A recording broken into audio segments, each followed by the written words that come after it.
शिव समा रहे मुझ में और मैं शून्य हो रहा हूँ। जय बोले दोस्तों, भोलेनाथ सबके साथ। तो गुरु भाई के 440 वोल्ट करंट अफेयर इस यूट्यूब चैनल में आप सभी का स्वागत है दोस्तों आज दिनांक 25 मार्च 2022 के महत्वपूर्ण करंट अफेयर डिस्कस करेंगे। तो चलिए शुरू करते हैं गुरु भाई के जानदार और जबरदस्त जिंदाबाद लाजवाब 25 मार्च 2022 के महत्वपूर्ण करंट अफेयर दोस्तों हाल ही में 24 मार्च को वर्ल्ड ट्यूबरकुलोसिस डे के रूप में मनाया गया। तो दोस्तों विश्व क्षय रोग दिवस अपन 24 मार्च को मनाते हैं। हर साल 24 मार्च को वर्ल्ड ट्यूबरकुलोसिस डे के रूप में मनाते हैं। ट्यूबरकुलोसिस यह रोग बैक्टीरिया से होता है। तो माइकोबैक्टीरियम ट्यूबरकुलोसिस यह ट्यूबरकुलोसिस का बैक्टीरिया है दोस्तों। इस बैक्टीरिया की खोज डॉक्टर रॉबर्ट कोच जी ने की थी। इसीलिए अपन 24 मार्च को यह वर्ल्ड ट्यूबरकुलोसिस डे की स्थापना करते हैं। और इस बैक्टीरिया की खोज डॉक्टर रॉबर्ट कोच ने की थी 24 मार्च को ही।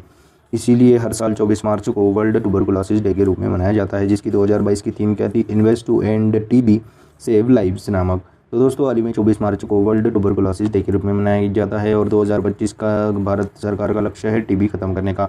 और लक्षद्वीप यह पहला केंद्र शासित प्रदेश है जो कि टीबी मुक्त है। और जम्मू कश्मीर का बडगाम जिला भी टीबी मुक्त है दोस्तों। तो दोस्तों हाल ही में 24 मार्च को वर्ल्ड ट्यूबरकुलोसिस डे यानी कि विश्व क्षय रोग दिवस के रूप में मनाया जाता है दोस्तों। नेक्स्ट वेल्थ है। तो दोस्तों हाल ही में पाक स्ट्रेट में तैरने वाली दुनिया की सबसे कम उम्र और सबसे तेज महिला तैराक जिया राय जी बन गई। तो दोस्तों पाक स्ट्रेट तो आप सभी को पता ही होगा कि पाक जलडमरू मध्य यह श्रीलंका और भारत के बीच में है, जहाँ से श्री राम जी ने श्रीलंका में प्रवेश किया था। वही है दोस्तों पाक स्ट्रेट यानी कि पाक जलडमरू मध्य। तो दोस्तों जिया राय यह एक पैरा स्विमर है, यह एक दिव्यांग तैराक है। उन्होंने ही अभी पाक स्ट्रेट में तैरने वाली दुनिया की सबसे कम उम्र और सबसे तेज महिला तैराक जिया राय जी बन गई है। उन्होंने 28.5 किलोमीटर की जर्नी को 13 घंटे 10 मिनट में कंप्लीट किया।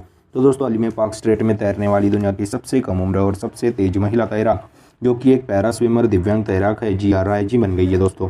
तो दोस्तों हाल ही में आरती साहा जी जो कि इंग्लिश चैनल को पार करने वाली पहली तैराक बन गई थी। अरुणिमा सिन्हा जी माउंट एवरेस्ट को पार करने वाली पहली दिव्यांग। प्रियंका मोहिते जी माउंट अन्नपूर्णा को पार करने वाली पहली भारतीय महिला बन गई। और दोस्तों हर्षवंती बिष्ट जी इंडियन माउंटेनियरिंग फाउंडेशन की पहली महिला अध्यक्ष बनी थी। और दोस्तों हाल ही में तमिलनाडु ने हाल ही में पाक स्ट्रेट में ही डुगोंग कंजर्वेशन सेंटर भी बनाया था। तो दोस्तों हाल ही में पाक स्ट्रेट में तैरने वाली दुनिया की सबसे कम उम्र और सबसे तेज तैराक महिला जो कि एक पैरा स्विमर है, जिया राय बन गई है दोस्तों। नेक्स्ट खेलते हैं। तो दोस्तों हाल ही में कार्बन न्यूट्रल फार्मिंग के तरीकों को शुरू करने वाला भारत का पहला राज्य केरला बना। तो दोस्तों कार्बन न्यूट्रल कृषि पद्धति यह क्या होती है?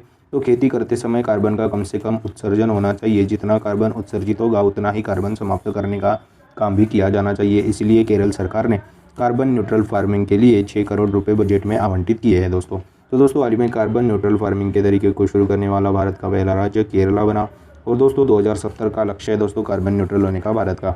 और 2047 तक एनर्जी इंडिपेंडेंट होगा दोस्तों भारत। और 2050 तक मुंबई शहर कार्बन न्यूट्रल होगा। ऐसा लक्ष्य रखने वाला पहला दक्षिण एशियाई शहर बना। तो दोस्तों बात अभी केरला की है। केरला को ही गार्डन ऑफ स्पाइस भी कहा जाता है, गॉड्स ओन कंट्री भी कहा जाता है दोस्तों। और केरला के तट को क्या दोस्तों कहा जाता है? मालाबार।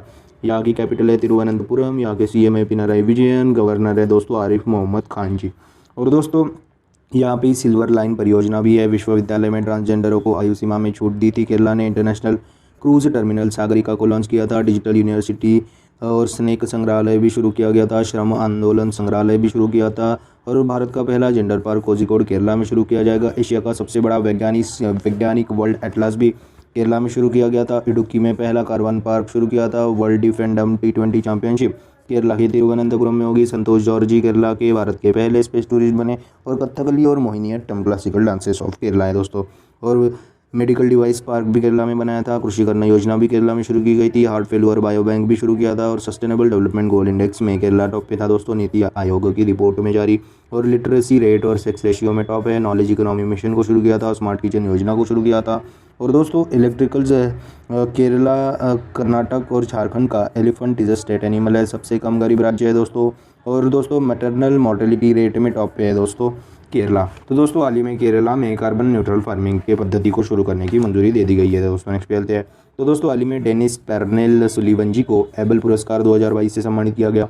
तो दोस्तों Norway academy of science and letters ने अमेरिकी मैथमेटिशियन डेनिस पेर्नेल सुलिवन जी को एबल पुरस्कार 2022 से सम्मानित किया गया। तो दोस्तों मैथमेटिक्स के फील्ड में एक्स्ट्रा ऑर्डिनरी योगदान के लिए एबल पुरस्कार दिया जाता है। इसीलिए डेनिस पेर्नेल सुलिवन जी को एबल पुरस्कार 2022 से सम्मानित किया गया। नॉर्वे सरकार इस पुरस्कार को प्रदान करती है दोस्तों। तो दोस्तों हाल ही में डेनिस पेर्नेल सुलिवन जो कि एक अमेरिकन मैथमेटिशियन है, उनको ही अभी नॉर्वे सरकार ने एबल पुरस्कार 2022 से सम्मानित किया गया। और दोस्तों हाल ही में नीना गुप्ता जी, प्रोफेसर नीना गुप्ता जी को रामानुजन पुरस्कार 2021 से सम्मानित किया गया था।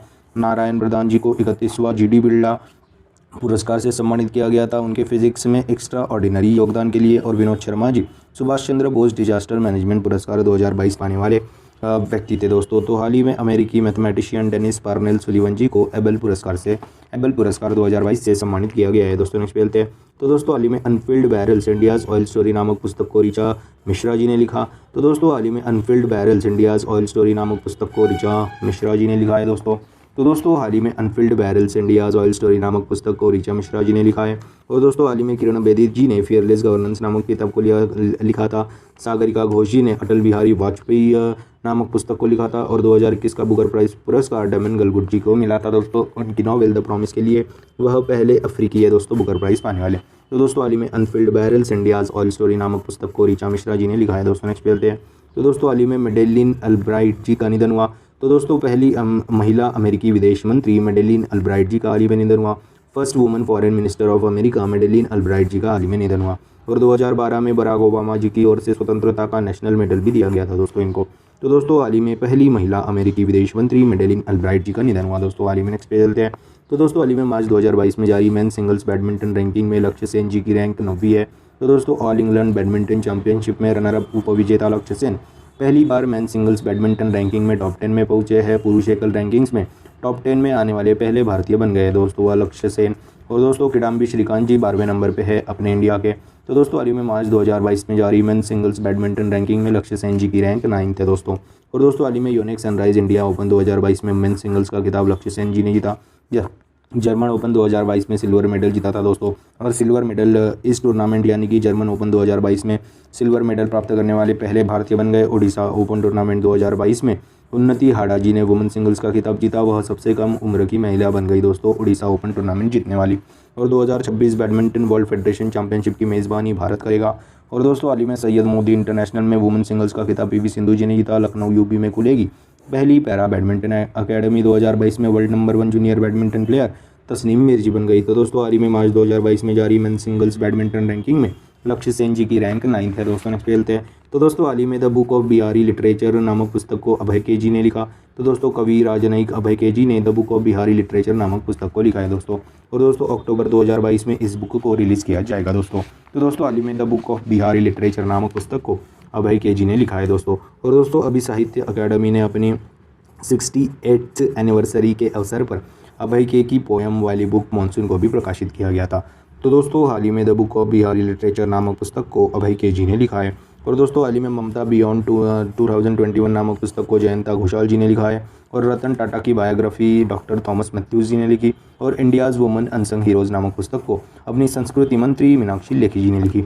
तो दोस्तों हाल ही में the book of Bihari literature नामक पुस्तक को अभय के जी ने लिखा है दोस्तों। नेक्स्ट चलते हैं। तो दोस्तों हाल ही में भारत सरकार ने 2050 तक 220 एयरपोर्ट्स बनाने का लक्ष्य रखा है। तो दोस्तों हमारी केंद्रीय नागरिक उड्डयन मंत्री ज्योतिरादित्य सिंधिया जी ने कहा है कि 2050 तक 220 एयरपोर्ट बनाएगा दोस्तों भारत सरकार। तो दोस्तों इसीलिए भारत सरकार ने 2050 तक 220 एयरपोर्ट्स बनाने का लक्ष्य रखा है। और दोस्तों हाल ही में सोलर एनर्जी फ्यूल का उपयोग करने वाली पहली एयरलाइन स्विस इंटरनेशनल एयरलाइन बन गई। एयर इंडिया के अध्यक्ष BN चंद्रशेखरन जो कि टाटा सन्स के अध्यक्ष है वो बन गए। संजीव कपूर जी जेट एयरवेज के अध्यक्ष बन गए थे दोस्तों। तो दोस्तों हाल ही में भारत सरकार ने 2050 तक 220 एयरपोर्ट्स बनाने का लक्ष्य रखा है दोस्तों। नेक्स्ट पे चलते हैं। तो दोस्तों हाल ही में गजेंद्र सिंह शेखावत जी ने सुजलाम 2.0 अभियान को शुरू किया। तो 22 मार्च 2022 को गजेंद्र सिंह शेखावत जी ने सुजलाम 2.0 अभियान को शुरू किया। वर्ल्ड वाटर डे 22 मार्च के उपलक्ष्य पर गजेंद्र सिंह शेखावत जी ने सुजलाम 2.0 अभियान को शुरू किया। हमारे जल शक्ति मंत्री गजेंद्र सिंह शेखावत जी ने 22 मार्च वर्ल्ड वाटर डे की उपलक्ष्य पर सुजलाम 2.0 अभियान को शुरू किया। तो दोस्तों ग्रामीण इलाकों से निकलने वाले गंदे पानी को मैनेज कर रिसाइकल कर फिर से उपयोग लाने के लिए यह सुजलाम 2.0 अभियान को शुरू किया। इसको ग्रे वाटर मैनेजमेंट कहा जाता है, यानी कि गंदे पानी को मैनेज करना, उसको मैनेज कर रिसाइकल के लिए भेजना। तो दोस्तों हाल ही में हमारे जल शक्ति मंत्री गजेंद्र सिंह शेखावत जी ने सुजलाम 2.0 अभियान को शुरू किया। तो दोस्तों गांव के लोगों को गंदे पानी की वजह से होने वाले रोगों से बचाने के लिए गजेंद्र सिंह शेखावत जी ने सुजलाम 2.0 अभियान को शुरू किया। तो दोस्तों हाल ही में हमारे जल शक्ति मंत्री 22 मार्च 2022 को वर्ल्ड वाटर डे की उपलक्ष्य पर सुजलाम 2.0 अभियान को शुरू किया है दोस्तों। नेक्स्ट चलते हैं। तो दोस्तों हाल ही में विंग्स इंडिया 2022 का आयोजन हैदराबाद में किया गया। तो दोस्तों हाल ही में 24 से लेकर 27 मार्च तक विंग्स इंडिया 2022 का आयोजन इंडिया के शहर हैदराबाद में किया गया। तो दोस्तों Asia's biggest programme on civil aviation जिसका नाम रखा गया है विंग्स इंडिया 2022 का आयोजन आंध्र प्रदेश हैदराबाद में शुरू किया गया है दोस्तों। तो दोस्तों बेगमपेट एयरपोर्ट हैदराबाद में आयोजन किया गया दोस्तों विंग्स इंडिया 2022 का। तो दोस्तों हमारे नागरिक विमानन मंत्रालय और फिक्की के द्वारा विंग्स इंडिया 2022 का आयोजन हैदराबाद में किया गया, जिसका उद्देश्य क्या है तो दोस्तों एविएशन कनेक्टिविटी को बढ़ावा देना और इन्वेस्टमेंट लाना, यह विंग्स इंडिया 2022 का उद्देश्य है दोस्तों। इस प्रोग्राम का उद्देश्य है उड़ान योजना में क्षेत्रीय कनेक्टिविटी पर फोकस किया गया था दोस्तों। तो दोस्तों क्षेत्रीय कनेक्टिविटी को बढ़ाने के लिए भारत सरकार ने उड़ान योजना को शुरू किया गया था।